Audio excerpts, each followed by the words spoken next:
अस्सलाम वालेकुम dear students. आज जो हमारा टॉपिक है वो 8th क्लास की हिस्ट्री से लिया गया है और इस टॉपिक का नाम है how rebellion starts and spreads in 1857। इससे पहले वाले टॉपिक में हमने ये डिस्कस किया था what were the causes of revolt of 1857।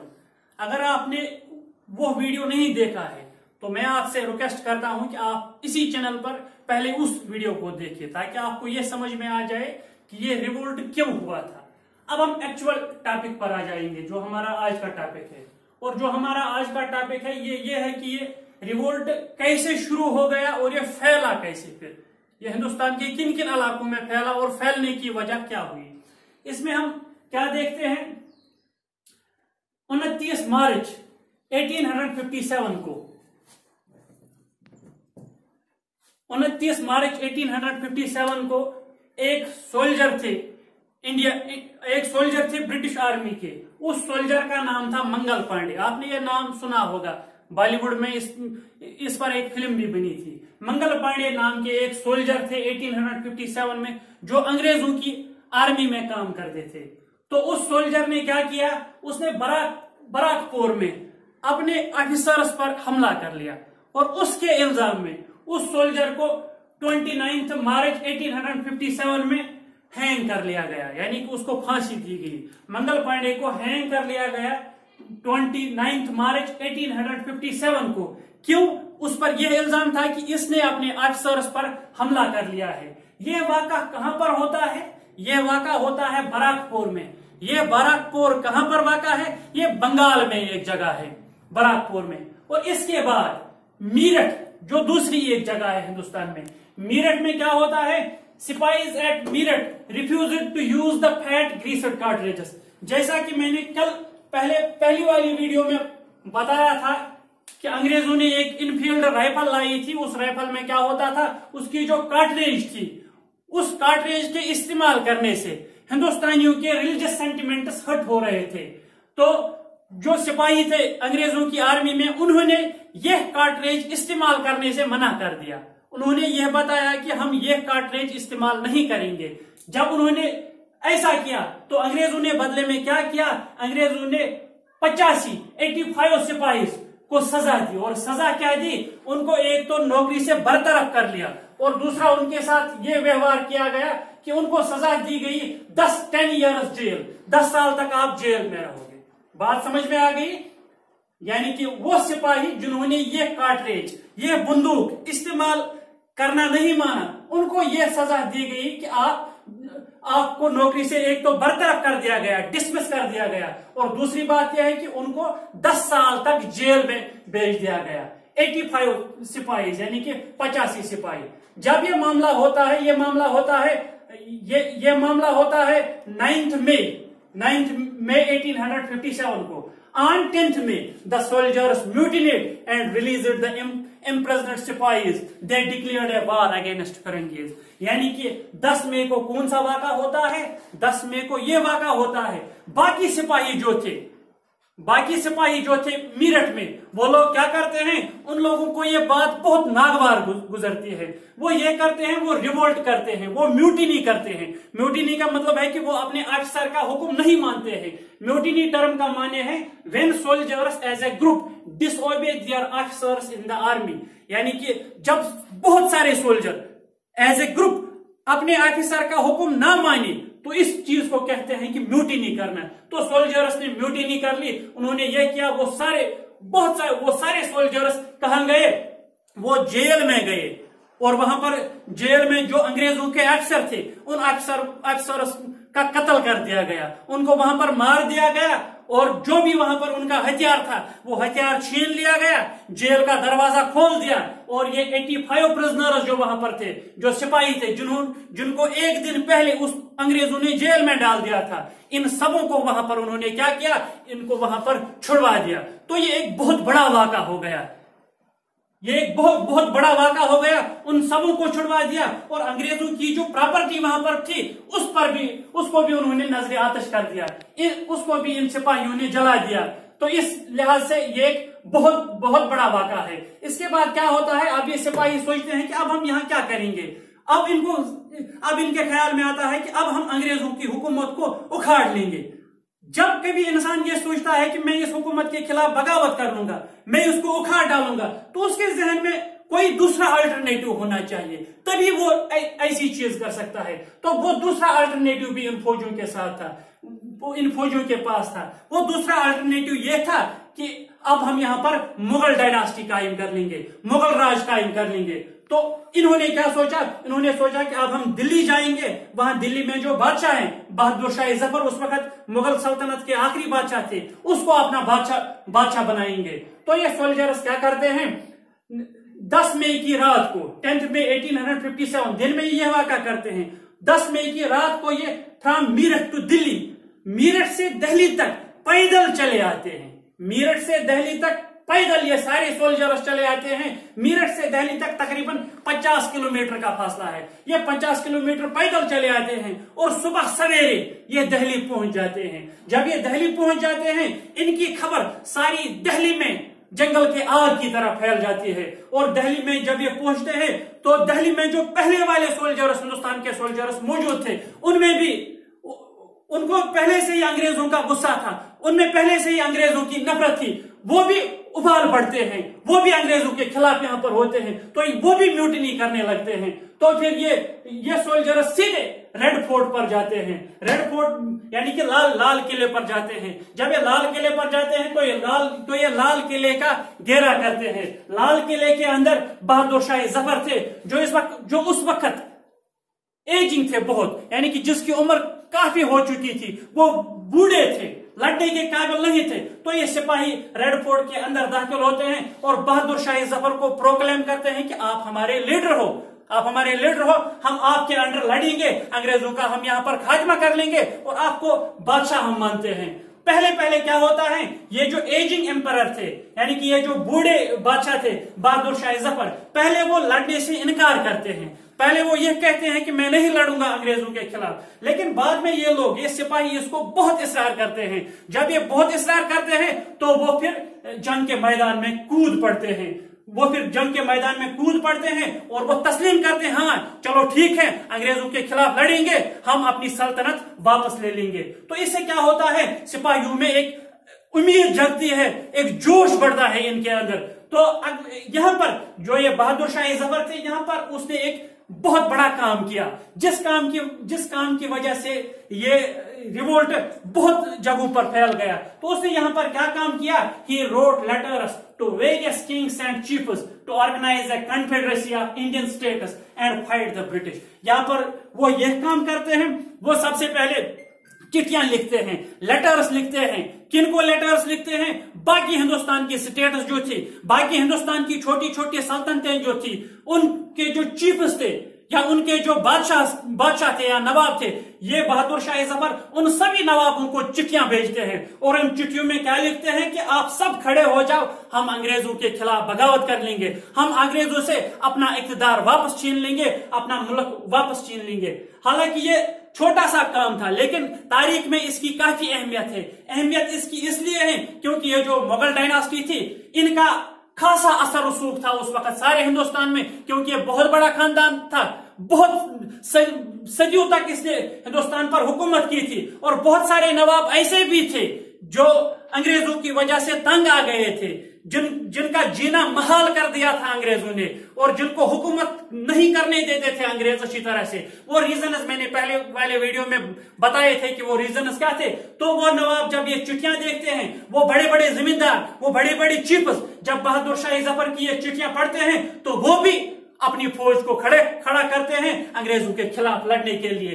तो बहादुर शाह जफर के इस जंग में कूदने की वजह से इस तहरीक को काफी हवा मिलती है। यह बहुत बड़ा स्टेप था बहादुर शाह जफर का। Many kings and local leaders joined him. बहुत सारे इलाकों में बहुत सारे बादशाहों ने बहादुर शाह जफर को ज्वाइन कर लिया अंग्रेजों के खिलाफ फाइट करने में। तो इसके बाद बच्चों क्या होता है, द रेबेलियन स्प्रेड्स, यानी कि ये जो बगावत थी, ये बगावत फैलती है, ये आग की तरह फैलती है। आप कानपुर की मिसाल लीजिए, कानपुर में नाना साहेब थे। नाना साहेब जो थे वो adopted son of Peshwa Bajirao थे। वो बाजीराव के अडॉप्टेड सन थे। सन थे कानपुर में, तो वो क्या करते हैं, वो वहां पर फोर्सेस को गैदर करते हैं, वो वहां पर आर्मी को गैदर करते हैं और फाइट स्टार्ट करते हैं ब्रिटिशर्स के खिलाफ। वो खुद को डिक्लेयर करता है कि I am the governor of Bahadur Shah Zafar. वो खुद को डिक्लेयर करता है कि मैं बहादुर शाह जफर का गवर्नर हूं, और वो इसी हैसियत से लड़ते हैं और वहां पर वो कानपुर से अंग्रेजों को बाहर धकेल देते हैं। और इसी तरह से रानी लक्ष्मीबाई झांसी, जिसका किंगडम छीन लिया गया था इसी बिना पर, क्योंकि उसका कोई मेल हियर नहीं था। तो Rani Lakshmibai of Jhansi joined rebel forces along with Tantia Tope. वो रानी लक्ष्मीबाई क्या करते हैं झांसी में, वो भी रेबल फोर्सेस को ज्वाइन करते हैं, और उसके साथ एक और लीडर होता है जिसका नाम टांटिया टोपे था। ये जो टांटिया टोपे था, ये कौन है, ये जनरल थे नाना साहब के आर्मी में। ये टांटिया टोपे भी रानी झांसी की रानी के साथ मिलते हैं और वहां पर अंग्रेजों के साथ काफी बड़ी लड़ाई करते हैं झांसी में। और इसी के साथ बिरजिस कदर लखनऊ में थे।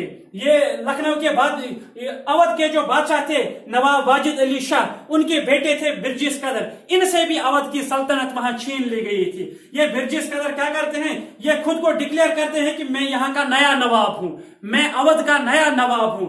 ये लखनऊ में होता है। तो ये वहां पर फाइट करते हैं अंग्रेजों के खिलाफ। तो इसकी मां जो थी उसका नाम हजरत महल था, उसका भी बहुत बड़ा रोल है। वो भी बहुत सारे सिपाहियों को गैदर करती है और उनको मोटिवेट करती है अंग्रेजों के खिलाफ लड़ने में। यानी कि अवध या लखनऊ में भी बहुत बड़ी फाइट होती है अंग्रेजों के साथ। यानी कि कानपुर में नाना साहेब फाइट करते हैं, रानी लक्ष्मीबाई झांसी में फाइट करती है टांटिया टोपे के साथ, और बिरजिस कदर जो सन थे अवध के बादशाह नवाब वाजिद अली शाह के, वो लखनऊ में फाइट करते हैं। और इसके बाद क्या होता है, रानी अवंतीबाई लोधी ऑफ रामगढ़, रानी अवंतीबाई, यानी कि ये फाइट जो थी, ये फाइट कानपुर में भी स्टार्ट हुई, ये फाइट झांसी में भी स्टार्ट हुई, और ये फाइट अवध में भी स्टार्ट हुई। और इसी के साथ Rani Avantibai Lodhi of Ramgarh in MP raised and led an army of 4000 against British. Rani Avantibai Lodhi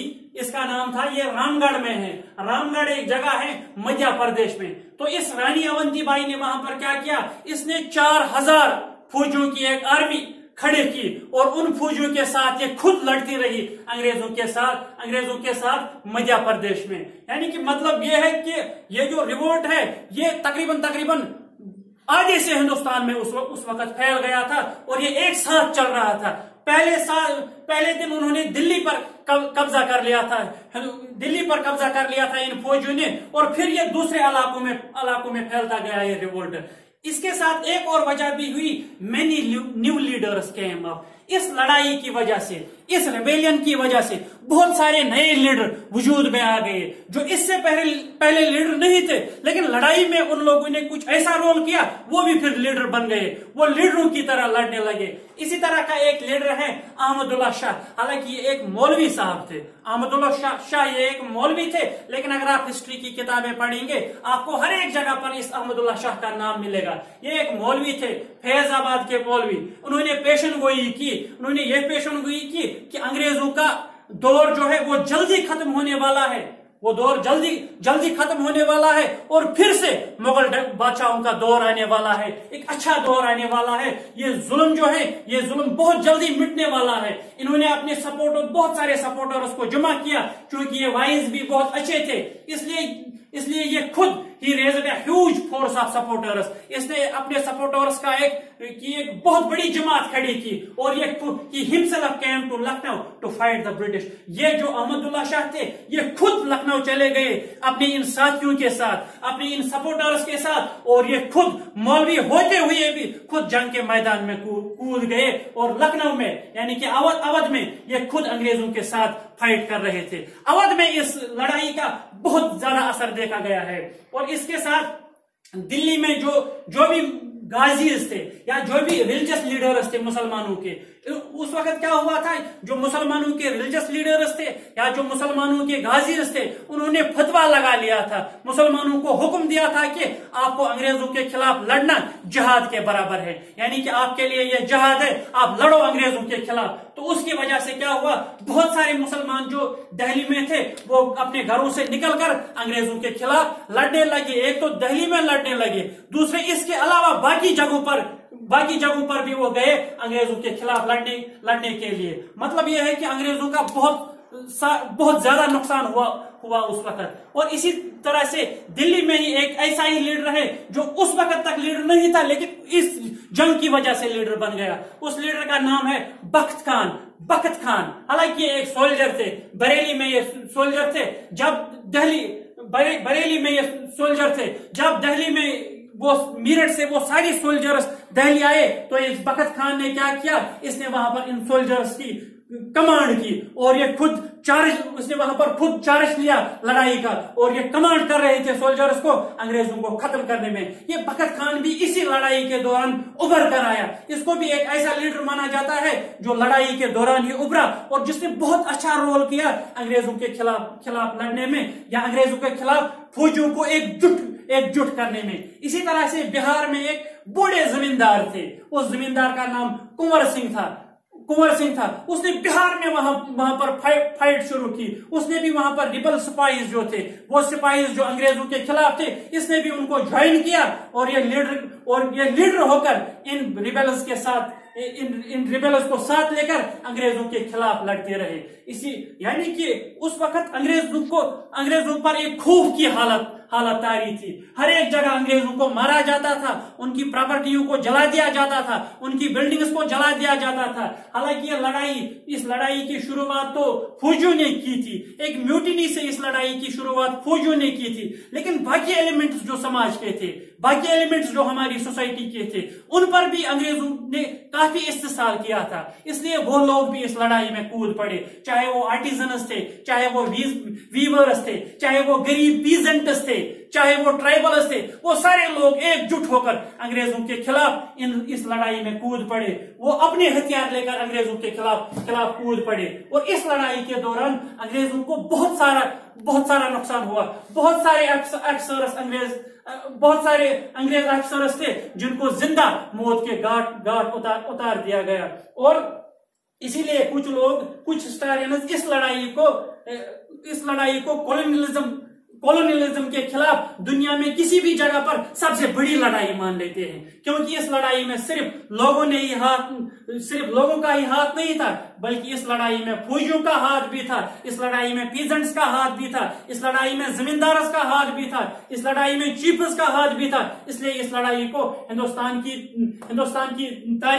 तारीख की सबसे बड़ी लड़ाई मान लिया जाता है। आपको उस लड़ाई का मंजर, अंग्रेजों के हालात उस वक्त कैसे थे, अंग्रेज महसूस क्या करते थे, आपको इस चीज से अंदाजा होगा।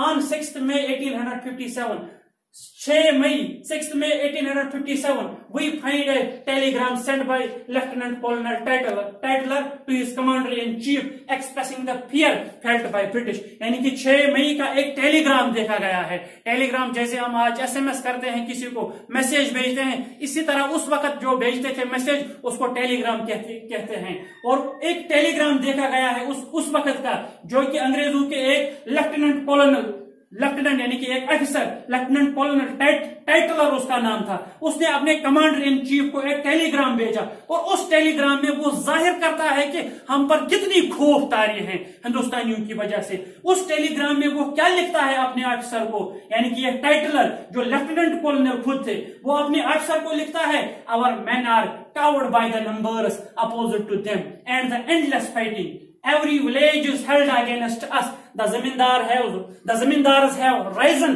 to oppose us। यानी कि इस टेलीग्राम में ये टाइटलर, ये लेफ्टिनेंट कमांडर अपने बड़े कमांडर को लिखता है कि our men are covered by the numbers opposite to them, यानी कि हमारे अंग्रेज लोग हिंदुस्तानी लोगों से खौफ खा रहे हैं, हमारे अंग्रेज अफसर हिंदुस्तानी लोगों से खौफ ज्यादा हो चुके हैं, और उनकी एंडलेस फाइट की वजह से और उनकी न थमने वाली फाइट की वजह से हमारे अंग्रेज लोग इस वक्त खौफ ज्यादा हो गए हैं। Every village is held against us, हर एक गांव हमारे खिलाफ खड़ा हो चुका है। इवन द जिम्मेदार have risen to oppose us. यहाँ हालांकि यहाँ के जो जिम्मेदार भी थे, जो बड़े बड़े जिम्मेदार थे, वो भी हमारे खिलाफ खड़े हो गए हैं। यानी कि इस मेल से, इस टेलीग्राम से आप अंदाजा कर सकते हो उस वक्त जो अंग्रेज लोग हिंदुस्तान में थे, वो कितने खौफजदा हुए थे इस लड़ाई की वजह से। ये आप इसी मेल से समझ सकते हो जो एक अफसर ने अपने बड़े अफसर को लिखा था, जो खुद इतराफ करता है कि हमारे लोग बहुत खौफजदा हुए हैं हिंदुस्तानी लोगों की वजह से और उनके लड़ने की वजह से। हर एक गांव हमारे खिलाफ हो गया है और जो जिम्मेदार हैं वो जिम्मेदार भी हमारे खिलाफ हो गए हैं। यानी कि इससे समझ में आता है कि ये जो रेबिलियन जो स्टार्ट हुआ था मीरठ में, जिसका एक काज मंगल पांडे भी था, मंगल पांडे की फांसी भी थी, वो कितनी तेजी से हिंदुस्तान में फैलती गई। और अब हम आगे देखेंगे इंशाल्लाह नेक्स्ट वीडियो में हम ये देखेंगे कि अंग्रेजों ने इसके खिलाफ फिर क्या स्टेप लिया। क्या अंग्रेजों ने इस लड़ाई को छोड़ दिया? क्या अंग्रेजों ने इस लड़ाई के खिलाफ फाइट कर ली? अगर फाइट कर ली तो कैसे कर ली? उसके लिए आपको अगला वीडियो देखना पड़ेगा, वो भी हम जल्दी बनाएंगे। और इस पर अगर आपको हमारा ये लेसन पसंद आ रहा है तो इस चैनल को सब्सक्राइब कीजिए, उस वीडियो को भी लाइक कीजिए, इससे हमें थोड़ी सी मोटिवेशन मिलती है। और अगर आपका कोई भी क्वेश्चन है तो कमेंट्स में लिख लीजिए। यहां पर मैं किताब में आपको दिखाऊंगा, आपकी ही किताब पर, आपकी किताब के पेज नंबर 61 पर आप देख सकते हो। जरा यहां पर फोकस कीजिए, पेज नंबर 61 पर आप देख सकते हैं, यहां पर है मेन सेंटर्स ऑफ रिवोल्ट। आप देख सकते हैं कि किस किस जगह पर, कौन कौन सी जगह मेन सेंटर थी इस रिवोल्ट की। यहां पर आप मीरठ देख सकते हैं, आप दिल्ली देख सकते हैं, आप बरेली देख सकते हैं, लखनऊ, कानपुर, झांसी, फैजाबाद, ये मेन सेंटर्स ऑफ रिवोल्ट थे। यहां पर बहुत ज्यादा रिवोल्ट हुआ, यहां पर बहुत सारे अंग्रेज मारे गए। और इसके अलावा बाकी other centres of the revolt, बाकी सेंटर्स ऑफ रिवोल्ट आप यहां से देख सकते हैं कितनी सारी जगहों पर, सियालकोट, जलंधर, फिलौर, फिरोजपुर, सहारनपुर, रोहतक, मुरादाबाद, अलीगढ़, फतेहगढ़, सीतापुर, ये बाकी जगह है जहां पर यह रिवोल्ट शुरू हुआ। जहां पर यह रिवोल्ट उस वक्त चलता था, इससे आपको अंदाजा होगा कि यह कितनी बड़ी लड़ाई थी। बाकी वसल्लम।